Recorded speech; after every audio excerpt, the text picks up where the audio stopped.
नमस्कार साथियों, एक बार फिर से स्वागत है आपका एक नए ब्लॉग में। इस बार हम कुछ नया लेकर आ रहे हैं। आजकल ब्लॉगिंग में फूड का बहुत चलन है, तो इस बार मेरा ब्लॉग है फूड के ऊपर, खाने के ऊपर। और इस बार एक ऐसा खाना लेकर आया हूँ जो यूपी के कुछ क्षेत्रों में बहुत ही फेमस है और लोग बहुत ही स्वाद के साथ खाते हैं। उसके आगे मुझे लगता है कि बहुत सारी चीज़ें फेल हैं। शहरी खाना जो फास्ट फूड का जो कल्चर है वो उसके आगे कहीं नहीं ठहरता है। लोग उसको बड़े चाव से खाते हैं और वो है मालपुआ। मालपुआ ये जो खाना है ना, मथुरा के आसपास के क्षेत्रों से प्रचलित होके मथुरा, आगरा, फिरोजाबाद, एटा कई ज़िलों में ये प्रसिद्ध है। और ये जो खाना है विशेष मौक़ों पर ही मिलता है और विशेष जगहों पर ही मिलता है। हर जगह सारी यूपी में नहीं है और सारे क्षेत्रों में भी नहीं है। तो आज हम इस क्षेत्रीय मालपुआ के बारे में बताएंगे। मालपुआ हमारे मथुरा के आसपास के ज़िलों के क्षेत्र की पहचान है। ये जो मालपुआ है कुछ ही विशेष मौक़ों पर बनाया जाता है, जैसे भंडारा होता है, कथा भागवत होती है, या कोई आजकल जो एक कुरीति चली आ रही है प्राचीन समय से, और वो है जो कुरीति चली आ रही है 13वीं की, वो इन विशेष मौक़ों पर ये बनाया जाता है। और इसका जो स्वाद है वो अन्य खानों से अलग है। लोग इस खाने के लिए विशेष इन चीज़ों का इंतज़ार करते हैं और लोग फोर्स भी करते हैं कि अगर कोई कथा या भागवत कराता है तो वहाँ पर मालपुआ की दावत का ही इंतज़ाम किया जाए, है ना। और आज हम इसी दावत के बारे में आपको विस्तार से बताने जा रहे हैं। शुरू से लेकर अंत तक आप देखेंगे ये किस तरीके से बनता है और किस तरीके से इसकी व्यवस्था होती है और किस तरीके से लोग इसको आते हैं और वहाँ पे किस तरीके की चर्चाएं होती हैं, किस तरीके से इसमें लोग भाग देते हैं, किस तरीके से लोग इसमें एक दूसरे का सहयोग करते हैं, है ना। और ये जो मालपुआ की जो दावत है ये भंडारे की नहीं, एक 13वीं की है। और उस 13वीं में आप देखेंगे कि सारी प्रक्रिया, खाना किस तरीके से बनने से लेकर के और खाना खाने तक, इस सारी प्रक्रिया को एक सूक्ष्म रूप में आपको बताया जाएगा। और मालपुआ का जो रेसिपी है किस तरीके से बनता है, तो उसके लिए मैं एक अलग वीडियो बनाऊंगा और आप देखिए और इन्जॉय करिए और कमेंट के माध्यम से मुझे बताइए इसमें कैसा लगा। और ज़्यादा से ज़्यादा मेरे वीडियो को लाइक एंड शेयर करिए।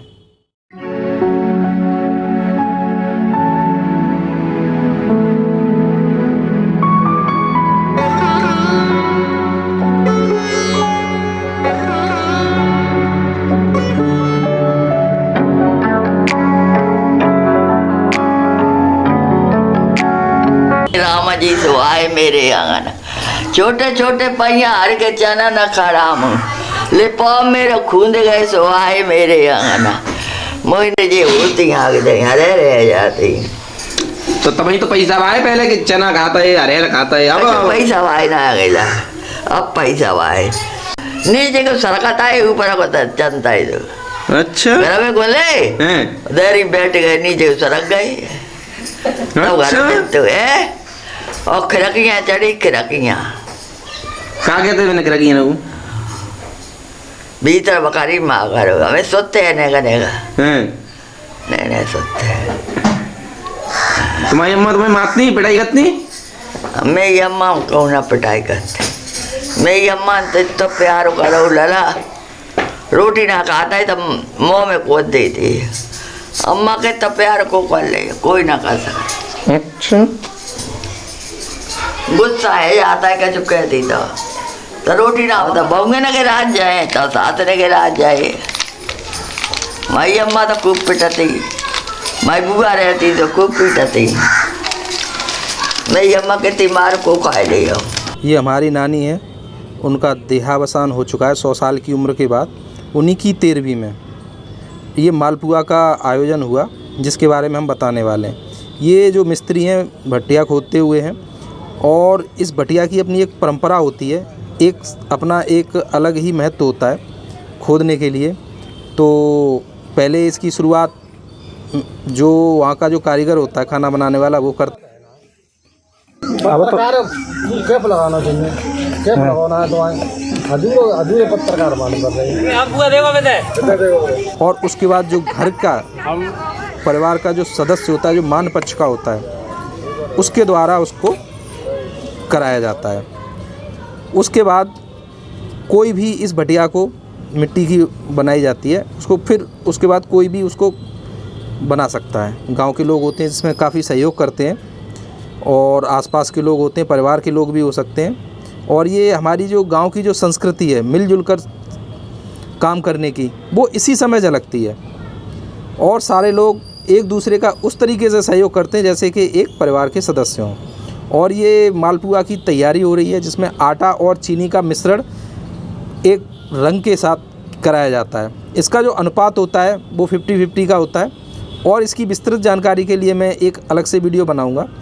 और जो मालपुआ बनाते हैं वो कारीगर भी अलग से आते हैं, कोई नॉर्मल कारीगर नहीं होते हैं, ये स्पेशलिस्ट होते हैं। इसमें विशेष महत्व होता है जो मालपुआ के साथ जो सब्ज़ी बनाई जाती है उसका, वही सब्ज़ी इसको एक अलग स्वाद देती है।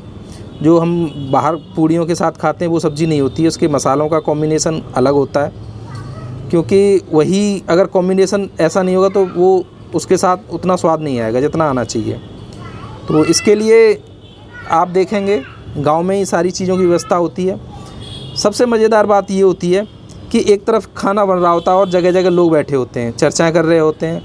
और जो व्यक्ति जा चुका है, अगर 13वीं का आयोजन हो रहा है तो उसके अच्छाइयों के बारे में बता रहे होते हैं, या भंडारा हो रहा होता है, जैसे कथा भागवत के बाद मालपुआ आता है, तो जो 7 दिनों में जो भागवत के रूप में जो लोगों को मिला और जो लोगों ने सीखा उसके बारे में चर्चाएं हो रही होती हैं। तो इन्हीं सब चीज़ों का मिश्रण होता है और ये चलता रहता है। एक तरफ मालपुआ की सिकाई हो रही है, एक तरफ खाना बन रहा है, कई महिलाएं सामान को साफ़ कर रही होती हैं, जैसे आटा है, चावल है, सारी चीज़ें, कहीं पुओं की छटाई हो रही होती है। तुम्हारे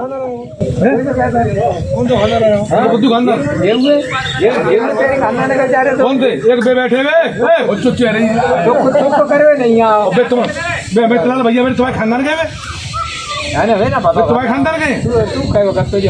तुम्हारा खानदान तो चारों महीनों गड्ढा खोद के मट्टी में डाल दूँ और इतना गहरा नीचे चले जाएंगे, बदबू भी नहीं आए ऊपर। वो तो हम लोग बचाए। अरे हमें कतई ना आए तो का है। अरे नहीं सारी है जा घर में, नहीं जा घर में सारी हम यहाँ रहते हैं। तो इस तरीके से बहुत सारी चीज़ें चलती रहती हैं और आप वीडियो में देख भी पा रहे होंगे। एक क्रम से एक सीक्वेंस होता है जिसमें ये चलता रहता है। और लोगों की तो बातें हर तरीके की, कुछ लोग मजाकिया किस्म के होते हैं जो महफिल में 4 चांद लगा देते हैं। उसी में से एक हमारे मामा जी हैं जिन्होंने काफ़ी इंटरटेनमेंट किया है और बीच बीच में आप देखते भी रहेंगे, उनकी बातों को लेकर हंसेंगे। और ये सब्ज़ी काटने का काम करता है, कोई कुछ काम करता है, कोई मिर्च काटने का काम करता है, कोई आलू का काम करता है, कोई है ना, कोई टमाटर काटने का काम करता है। जितने भी हैं सारे काम जाते हैं। और ये आप देख रहे हैं कि ये सब्ज़ी बनने की तैयारी हो रही है। अभी आपने देखा मालपुआ बन रहे थे और इस तरीके से मेरे तो मुंह में पानी आने लगा है। ये प्रक्रिया, ये इन्होंने भी अदरक डाला है और ये छौंक लग रहा है इस तरीके से, और ये मिर्चा डाल दिया है। मिर्चा के बाद ये दूसरा कश्मीरी मिर्च, और ये सामने आप हल्दी देख रहे होंगे। इस तरीके से ये एक पेस्ट तैयार किया गया है और ये एक अलग ही सुगंध देता है। वो तो जब मैं इसको वीडियो बना रहा था मेरे मुंह में तो पहले से ही पानी आने लगा। और ये धनिया और ये दूध, आपने शायद ये एक नई चीज़ देखी होगी कि इस सब्ज़ी में दूध को भी डाला जा रहा है। इसके बारे में विस्तृत जानकारी तो नहीं दे पाऊँगा, शायद ये इसके स्वाद को अलग बनाने के लिए ही ऐसा किया जाता है ना। दूध है और इसमें ये कश्मीरी मिर्च, जिससे कि जो और सब्ज़ी होती है उससे कुछ अलग आए। और ये धनिया का पाउडर डालने जा रहे हैं और ये कुछ ही समय बाद ये सब्ज़ी बनकर तैयार हो जाएगी। और दूसरी तरफ कहीं दूसरा काम चल रहा होगा, कई सारे लोग एक साथ इकट्ठे होकर वहाँ बैठे होंगे, अपनी बातचीत कर रहे होंगे। कुछ लोग सामान लेकर आ रहे होंगे, टेंट का सामान ला रहे होंगे, कुछ महिलाएं जो उनके इस तरह का जो काम है वो कर रही होंगी, है ना। और हलवाई अपना काम कर रहा होता है। एक तरफ ये खाना बनने की तैयारी चल रही होती है, दूसरी तरफ लोगों को खिलाने की तैयारी बराबर चल रही होती है। और ये देखिए सब्ज़ी बनकर लगभग तैयार हो चुकी है और ये मटर डाल दी गई है अब ये आप देखेंगे कि इतना बड़ा है, इसमें 2 कुंटल के आसपास सब्जी बनती है। हम चर्चा के लिए तैयार हैं। तुमने माता चो तो हम बट्टे पीट डाले, बट्टे हमने पीट डाले, तुमने जुल्म किया, तुमको यही नहीं तो तुमको ये उसका उसे दे देते नहीं गाड़े। अरे जब तुम यही भाव यही भक्ति है, कोई तो चिल्ला रहा था मानते हो, तुम ये मालूम कि जांच दो। और ये दूसरी सब्जी बन के तैयार हो चुकी है। एक सूखी सब्जी थी जो अभी हमने दिखाई थी, और ये दूसरी है आलू और छोला की 2 सब्जियां और एक रायता, बहुत ही स्वादिष्ट। और ये इतना स्वादिष्ट होता है। इस खाने की जो विशेषता है, और ये खीर बनने की तैयारी चल रही है, मैं अभी बताने जा रहा था, इस खाने की जो विशेषता है कि इतने लोग खा के जाते हैं और कई बार खाते हैं लेकिन पेट ख़राब नहीं होता है। शायद इसकी बनाने की प्रक्रिया है, और जो आप देखेंगे शहरों में, और ये सामने खाना कहाँ खिलाना है वो जगह समतल की जा रही है, और यहीं पर टेंट लगाया जाएगा।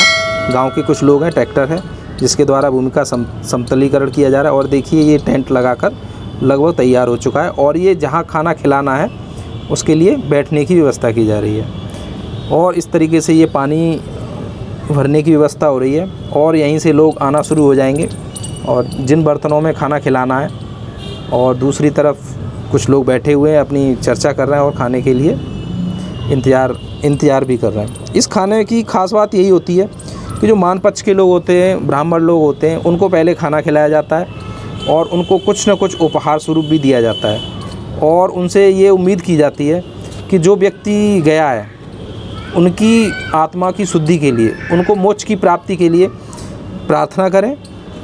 ये हमारी हिंदू धर्म की एक संस्कृति की एक पहचान भी है, लेकिन वर्तमान समय में हम इसको एक कृति के रूप में लेते हैं कि एक व्यक्ति की मौत हो जाती है और आप उस पर इस तरीके के बड़े भोजन का भंडारे का आयोजन करते हैं। लेकिन जो भी है, हमारा जो मेन उद्देश्य वो है इस खाने के विशेषताओं के बारे में बताना। और ये खाने की प्रक्रिया शुरू हो गई है, लोग आएंगे, जाएंगे, खाएंगे, और ये रात के 10-11 बजे तक इस तरीके से चलता रहेगा। एक बार में 500 लोग तक बैठ जाते हैं, और कुछ जैसे जैसे शाम होती जाएगी उस तरीके से महिलाओं का आना भी शुरू हो जाएगा। और यही विशेषता है। मैं इस ब्लॉग के माध्यम से आप लोगों को ये दिखाना चाह रहा था कि ये भी एक हमारी संस्कृति का, भारतीय जो संस्कृति है उसका एक हिस्सा है, और ये गांव की पहचान है। और भारत की आत्मा है ना, वो गांव में ही बसती है। हम गांव के अस्तित्व के बिना भारत अपने देश की कल्पना ही नहीं कर सकते। और जब हम गांव कल्पना ही नहीं कर सकते तो हम इस तरीके के खाने जो हमारे गांव में बहुत ही प्रचलित हैं, लोगों के जुबान पर हैं, तो उसके स्वाद को हम कैसे भूल।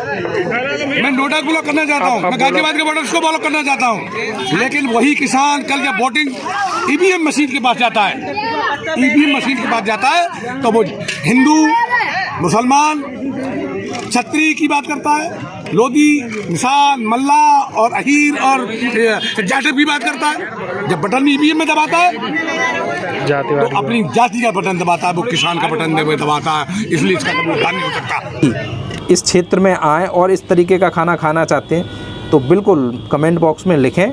जब कभी भी मेरे क्षेत्र में इस तरीके का आयोजन होगा तो मैं उनको बुलाऊंगा, आमंत्रित करूंगा और खाना भी खिलाऊंगा, और उनसे ये जानने की कोशिश करूंगा कि जो मैंने इस खाने के बारे में आप लोगों को बताया क्या वो सही है, और इस चीज़ को वो करेक्ट भी करेंगे।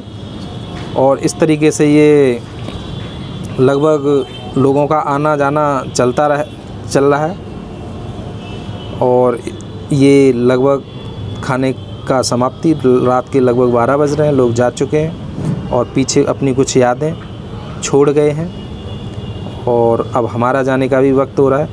आपको मेरा ब्लॉग कैसा लगा इसको आप बिल्कुल कमेंट के माध्यम से, उसके माध्यम से